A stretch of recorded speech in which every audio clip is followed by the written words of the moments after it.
Customs ஆஃபீஸ்லேருந்து பேசுகிறோம். உனக்கு ஒரு ஐஃபோன், ஒரு ஐபேடு, ஒரு மேக்புக் ப்ரோ ஃபாரின்லேருந்து வந்துருக்குது. ஷாக்கு. ஆனால் என்ன பிரச்சனைனா, இதுக்கு ஒரு கஸ்டம்ஸ் டேக்ஸ் ஒன்று கட்டணும். டேக்ஸை கட்டாமல் விட்டுருக்குது. அந்த டேக்ஸை நீ கட்டிட்டு எவ்வளோ சார் 60,000 கட்டணும். இவங்க போய் அங்கங்கே பேசி கீசி அதெல்லாம் பண்ணி இவங்க வந்து அந்த பொண்ணுக்கு ஃபோன் அடிச்சிருக்கான். இந்த மாதிரி இல்லை 60,000 பணம் கட்ட சொல்கிறாங்க அப்படின்னோடனே, நான் உனக்கு எவ்வளோ ஆசையாக கிஃப்ட் அமைச்சிருக்கேன், நீ 60,000 கட்டி அதை வாங்க முடியாது உன்னாலன்னொன்னே யோசிச்சு சரி ஓகேன்னு சொல்லிட்டு இருந்த காசு எல்லாம் எடுத்துகிட்டு போட்டு குடுக்குன்னு போயிட்டு அவனை ஏர்போர்ட்டுக்கு வர சொல்லியிருக்காங்க. எம்மால் ஏர்போர்ட்டுக்கு போயிருக்கான். ஏர்போர்ட்டில் போனால் கஷ்டப்பட்டு சொல்லிட்டு ஒரு சின்ன கடை வச்சுக்கிட்டு ஒரு ஜீப்புங்க, வேற எதுவும் கிடையாது, ஒரு ஜீப்பு ஏர்போர்ட்ல இருக்கு.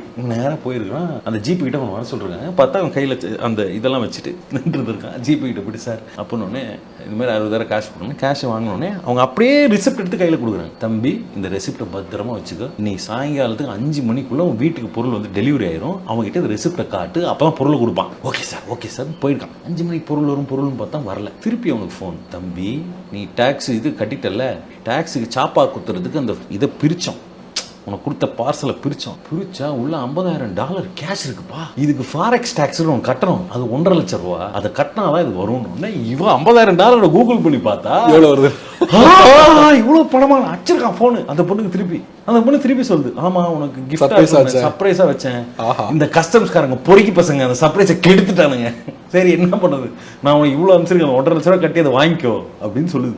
அவனுக்கு கார் வேணும்னு கேட்டுட்டு இருந்தல, அதுக்காக தான் அந்த பணத்தை அமைச்சேன், நீ வாங்கிக்கோ அப்படின்னு. அச்சு புச்சு அவன்கிட்ட எவன்ட்லயுமோ கடனை வாங்கி அந்த 1.5 லட்ச ரூபாய் எடுத்துட்டு போய் அடுத்த நாள் கொண்டு போய் கொடுக்குறான்.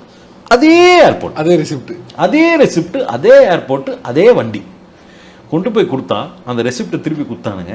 வாங்கிட்டு தம்பி அதே தான் செலான் ரெசிப்டை பத்திரமா வச்சுக்க, காலகாலத்தில் அவன் வருவான்னு சொல்லி சொன்னா, அதில் போகிறான், யாரும் வரல.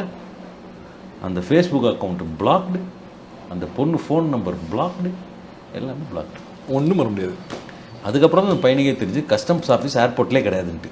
ஜம்தாரான்னு ஒரு ஊர் இருக்குது, அந்த ஊரோட வேலையே ஃபேக் கால் சென்டர் நடத்துறது தான். ஒரு ஃபேக் ஐபிஎல் நடத்திருக்கிறான். ஃபேக் ஐபிஎல், அதாவது அங்கே இருக்கக்கூடிய லோக்கல் கிரிக்கெட் பிளேயர்ஸை கொண்டு வந்து அந்த கிரிக்கெட் பிளேயர்ஸை வந்துட்டு ஒரு கிரவுண்டில் ஆட வச்சு அதை வீடியோ எடுத்து அதை ரஷ்யாவில் இருக்கக்கூடிய ஆளுங்களை வச்சு பெட்டிங் ஸ்கேம் பண்ணி கிட்டத்தட்ட 25 கோடி ரூபா அடிச்சிருக்கானுங்க. என்ன அவன் எங்கேயோ போயிட்டாங்க. நீங்க என்ன ஓடிபில இருக்கீங்க?